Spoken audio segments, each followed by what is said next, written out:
Special investigation team ಅಂತಕ್ಕಂಥದ್ದು ನನ್ನ ತಲೆ ಒಳಗೆ SIT ಕೊಟ್ಟಾಗ ನಾನು ಅಂದ್ಕೊಂಡಿದ್ದು ಭಾಳ ಪಾರದರ್ಶಕವಾಗಿ ತನಿಖೆ ನಡೀಬೋದು ಅಂತ. ಆಮೇಲೆ ನನಗೆ ಗೊತ್ತಾಗಿದ್ದು ಇದು ಸ್ಪೆಷಲ್ ಇನ್ವೆಸ್ಟಿಗೇಷನ್ ಟೀಮ್ ಅಲ್ಲ, ಇದು ಒಂದು ಟೀಮು ಸಿದ್ದರಾಮಯ್ಯ ಇನ್ವೆಸ್ಟಿಗೇಷನ್ ಟೀಮು ಅಂತ ಒಂದು, ಮತ್ತೊಂದು ಶಿವಕುಮಾರ್ ಇನ್ವೆಸ್ಟಿಗೇಷನ್ ಟೀಮ್ ಅಂತ ಇನ್ನೊಂದು. ಇದು ಸ್ಪೆಷಲ್ ಇನ್ವೆಸ್ಟಿಗೇಷನ್ ಟೀಮ್ ಅಲ್ಲ. ಎಷ್ಟು ಗಂಟೆಗೆ ನಿಮ್ಮ ಇನ್ವೆಸ್ಟಿಗೇಷನ್ ಟೀಮ್ ಮಾಡ್ಕೊಂಡಿದ್ದೀರಲ್ಲ, ನಿಮ್ಮ ಮುಖ್ಯಮಂತ್ರಿಗಳು ಯಾವನೋ ಒಬ್ಬನ ಕರೆದು ಒಳ್ಳೆ ಲಿಸ್ಟ್ ನನ್ನ ಕಡೆ ಒಂದು ಕೊಡು ಅಂತ ಕೇಳಿದ್ರು, ಒಬ್ಬ ಅಧಿಕಾರಿ ಕರೆದು ಇವರು ಇನ್ನೊಂದು ಕಡೆ ಶುರು ಮಾಡೋದು ಶಿವಕುಮಾರ್ ಇನ್ವೆಸ್ಟಿಗೇಷನ್ ಟೀಮು. ಇವ್ರದ್ದು ಪ್ರತಿನಿತ್ಯ ಕಾನ್ವರ್ಸೇಷನ್ಗಳವಲ್ಲ, ಮನೆ ಕರೆಸಿ ಮಾತಾಡ್ತಾ ಇರೋದು ಬೇರೆ ಇಟ್ಕೊಳ್ಳಿ, ಕಾನ್ವರ್ಸೇಷನ್ ನಡೀತಾವಲ್ಲ ಫೋನ್ ಟ್ಯಾಪ್ ಇದರಲ್ಲಿ ಅವೆಲ್ಲ ಇವತ್ತು ಹೊರಗೆ ಬರಬೇಕು. ಇವೆಲ್ಲ ಕಾಲ್ ರೆಕಾರ್ಡಿಂಗ್ ಅವಲ್ಲ, ಯಾರ್ಯಾರು ಎಷ್ಟು ಗಂಟೆ ಟೈಮಲ್ಲಿ ಯಾರ್ಯಾರು ಮಾತಾಡ್ಕೊಂಡ್ರು, ಇದು ಇವತ್ತು ಹೊರಗೆ ಬರಬೇಕು. ನಾನು ಈಗಲೂ ಹೇಳ್ತಾ ಇದ್ದೇನೆ, ಈ ಕ್ಷಣದವರೆಗೆ ಪ್ರಜ್ವಲ್ ಅವರು ಇದರಲ್ಲಿ ಭಾಗಿಯಾಗಿದ್ದಾರೆ ಅಂತಕ್ಕಂಥದ್ದು ಇವತ್ತು ಮಾಧ್ಯಮದಲ್ಲಿ ದೊಡ್ಡ ರೀತಿಯಲ್ಲಿ ಪ್ರಚಾರಗಳು ಇದೆ. ನಾನು ಅದಕ್ಕೆ ವಿಷಯಕ್ಕೆ ನಾನು ಅಡಚಣೆ ಮಾಡಲ್ಲ, ನಾನು ಪ್ರಜ್ವಲ್ ರೇವಣ್ಣ ಅವರನ್ನು ವಹಿಸ್ಕೊಳ್ಳಲ್ಲ. ತನಿಖೆ ಪಾರದರ್ಶಕವಾಗಿ ಮಾಡಿ, ಅದರಲ್ಲಿ ನನ್ನ ಎರಡನೇ ಮಾತಿಲ್ಲ.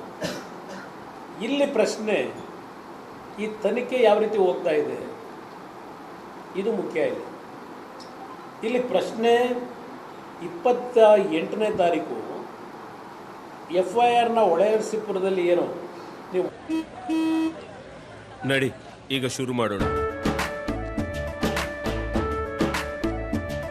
ಕೇಸರಿಯಿಂದ ಮನೋಲ್ಲಾಸ ಮನಸ್ಸು ಮತ್ತೇರಿ ಕುಣಿದಾಡಿದೆ ನೋಡು, ಮನಸ್ಸು ಮತ್ತೇರಿ ಕುಣಿದಾಡಿದೆ ನೋಡು. ಕ್ಷಣ ಕ್ಷಣವೂ ಆಚರಿಸಿ ಕೇಸರಿ ಹಬ್ಬ. ವಿಮಲ್ ಬಾಯಲ್ಲಿ ಹೇಳಿ ಕೇಸರಿ ಮಾಡ್ಕೊಂಡ್ರಿ. FIRನಲ್ಲಿ ಯಾವ ಒಂದು ಸೆಕ್ಷನ್ಗಳನ್ನು ಹಾಕಿದ್ರು ಆ ಸೆಕ್ಷನ್ಗಳಲ್ಲಿ ಎಲ್ಲ ಬೇಲಬಲ್ ಸೆಕ್ಷನ್ಗಳನ್ನು ಹಾಕೊಂಡಿದ್ದೀರಿ. ಇಲ್ಲ ನಾವೇನಂತ ಹಾಕ್ಸಿಲ್ಲಪ್ಪ, ನಮ್ಮ ಮೇಲೆ ನೀವೇ ಹಾಕ್ಸ್ಕೊಂಡ್ರಿ ಅಂತ ಹೇಳ್ಬಿಟ್ರೆ ನಾನೆಲ್ಲ ಹೋಗಲಿ. ನಿಮ್ಮ ಸ್ಪೆಷಲ್ ಇನ್ವೆಸ್ಟಿಗೇಷನ್ ಟೀಮು ಸಿದ್ದರಾಮಯ್ಯನವ್ರದ್ದೊಂದು ಶಿವಕುಮಾರ್ದೊಂದು, ಇಬ್ಬರು ಭಾಳ ನಿಮ್ಮ ನೇತೃತ್ವದಲ್ಲೇ ಮಾಡ್ಕೊಂಡಿದ್ದೀರಿ. ಇದು ಯಾವ ಒಂದು ಬೇಲಬಲ್ ಸೆಕ್ಷನ್ಗಳು ಅಂತ ಬಂತು. ಮತ್ತೆ ಎರಡನೇ ದಿವಸ ಇನ್ನೊಂದು ಮಾಡಿಸಿದ್ರಿ.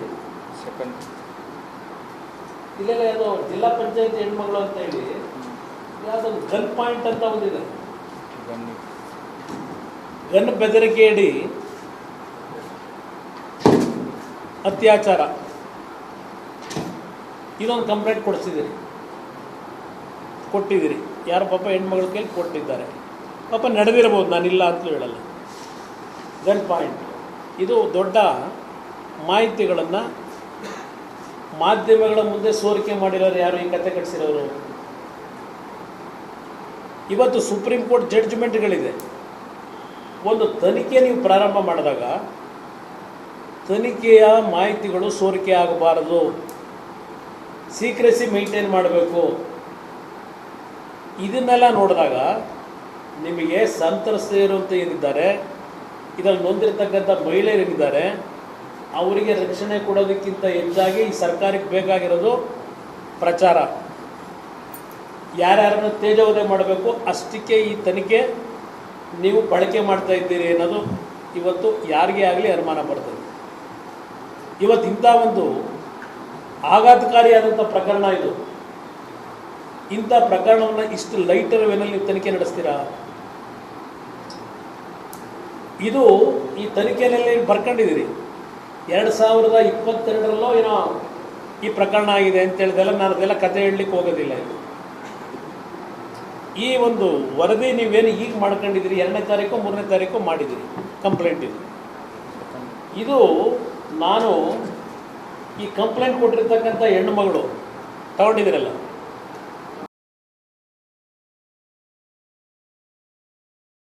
22ನೇ ತಾರೀಕು ಬೇಲೂರಿನಲ್ಲಿ ಚುನಾವಣಾ ಪ್ರಚಾರ ಸಭೆಯಲ್ಲಿ ಇದೇ ನಮ್ಮ ಆರೋಪಿ ಏನಿದ್ದಾನೆ ಪ್ರಜ್ವಲ್ ರೇವಣ್ಣ, ಅವನ ಪಕ್ಕದಲ್ಲಿ ಕೂತಿರ್ತಕ್ಕಂಥ ಹೆಣ್ಣುಮಗಳು ಯಾರು? ನಾನು ಈ ಫೋಟೋ ತೋರಿಸಲು ಇಲ್ಲಿ ಇಟ್ಕೊಂಡಿದ್ದೀನಿ. ನಾನು ಇವ್ರ ಥರ ಪೆನ್ ಡ್ರೈವ್ ಫೋಟೋಗಳು ಬಿಟ್ಟವರಲ್ಲ. ಮೊದಲನೇ ಪೆನ್ ಡ್ರೈವ್ನಲ್ಲಿ ಬಂದಿರತಕ್ಕಂಥ ಹೆಣ್ಣುಮಗಳು 22ನೇ ತಾರೀಕಿನ ಬೆಳಗ್ಗೆ ಇದೇ ಪ್ರಜ್ವಲ್ ರೇವಣ್ಣನ ಜೊತೆ ಚುನಾವಣಾ ಪ್ರಚಾರದಲ್ಲಿ ಅವ್ರ ಜೊತೆಲಿ ಭಾಗವಹಿಸಿದ್ದಾರೆ. 22ನೇ ತಾರೀಕು ಬೆಳಗ್ಗೆ, 21 ರಾತ್ರಿ ಹೆಣ್ಣುಮಗಳು ಫೋಟೋ ಬಿಟ್ಟಿದ್ದೀರಿ. ಈಗ ಅದೇಂಥದ್ದು ಗನ್ ಪಾಯಿಂಟಲ್ಲಿ ಬೆದರಿಕೆ ಒಡ್ಡಿ ಕಂಪ್ಲೇಂಟ್ ತಗೊಂಡಿದ್ದೀರಿ. ಇದು ಯಾವ ರೀತಿ ನೀವು ಆಟ ಆಡ್ತಾ ಇದ್ದೀರಿ ಸರ್ಕಾರದಲ್ಲಿ? ಈಗ 3 ವರ್ಷದಿಂದ ನಿರಂತರವಾಗಿ ಹೆದರಿಸಿ ಪದರಿಸಿ ಬ್ಲ್ಯಾಕ್ ಮೇಲ್ ಮಾಡಿ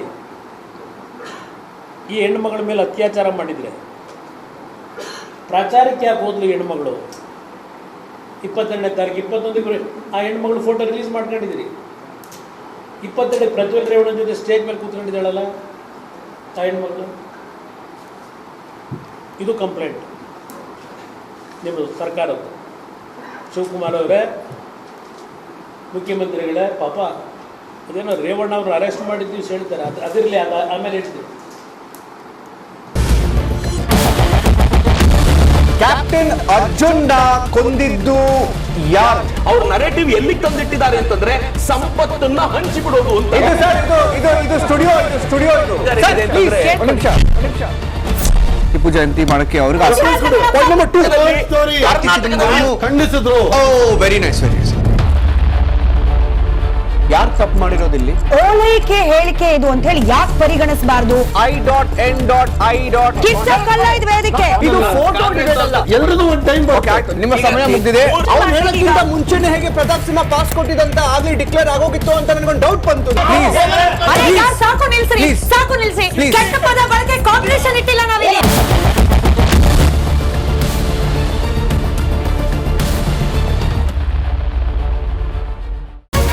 ರಿಪಬ್ಲಿಕ್ ವರ್ಡ್ ಆಪ್ ಇದು ಕೇವಲ ಅಪ್ಲಿಕೇಶನ್ ಅಲ್ಲ, ಸಮಗ್ರ ಸುದ್ದಿಗಳ ಸಂಪರ್ಕ ಮಾರ್ಗಕ್ಕೆ ಕ್ರಾಂತಿಕಾರಿ ಬದಲಾವಣೆ. ರಿಪಬ್ಲಿಕ್ ವರ್ಡ್ ಆಪ್ ಕೇವಲ ಸುದ್ದಿ ಅಪ್ಲಿಕೇಶನ್ ಪರಿಚಯಿಸ್ತಾ ಇಲ್ಲ, ಬದಲಾಗಿ ಡಿಜಿಟಲ್ ಸುದ್ದಿ ಬಳಕೆಯ ಹೊಸ ಯುಗಕ್ಕೆ ನಾಂದಿ ಹಾಡ್ತಾ ಇದೆ. ಇದೊಂದು ಬ್ರೇಕಿಂಗ್ ನ್ಯೂಸ್, ಪ್ರಭಾವಶಾಲಿ ಕಾರ್ಯಕ್ರಮಗಳಿಗೆ ಗಟ್ಟಿಯಾದ ವೇದಿಕೆ.